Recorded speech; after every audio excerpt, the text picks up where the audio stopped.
தமிழ்நாடு ஆளுநர் ஆர்.என். ரவிக்கு எதிரான வழக்குகளின் இறுதி விசாரணையை அடுத்த வாரத்திற்கு ஒத்திவைத்து உச்சநீதிமன்றம் உத்தரவிட்டுள்ளது. தமிழ்நாடு அரசு சட்டப்பேரவையில் நிறைவேற்றும் தீர்மானங்களுக்கு ஆளுநர் ஒப்புதல் அளிக்காமல் நீர்த்து போக செய்வதாக தமிழ்நாடு அரசு குற்றம் சாட்டி வருகிறது. அது தொடர்பாக உச்சநீதிமன்றத்தில் அரசு தாக்கல் செய்த வழக்குகள் விசாரணையில் இருந்து வரும் நிலையில் பல்கலைக்கழகங்களின் துணைவேந்தர்கள் நியமனத்தில் ஆளுநர் குறுக்கிடுவது தொடர்பாகவும் தமிழ்நாடு அரசு தரப்பில் கூடுதல் மனு தாக்கல் செய்யப்பட்டுள்ளது.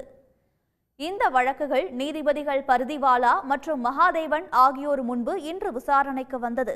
அப்போது ஆளுநருக்கு எதிராக புதிய மனு தாக்கல் செய்யப்பட்டிருப்பது குறித்து தமிழ்நாடு அரசு தரப்பில் சுட்டிக்காட்டப்பட்டது.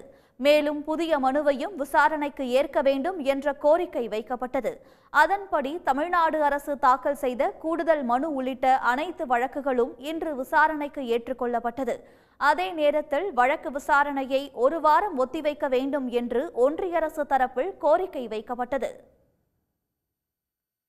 இதைத் தொடர்ந்து பல்கலைக்கழக துணைவேந்தர்கள் நியமன பிரச்சினைக்கு அடுத்த விசாரணைக்கு முன் தீர்வு காண உத்தரவிட்ட நீதிபதிகள் இல்லாவிட்டால் நீதிமன்றமே தீர்வு காணும் என எச்சரித்தனர்.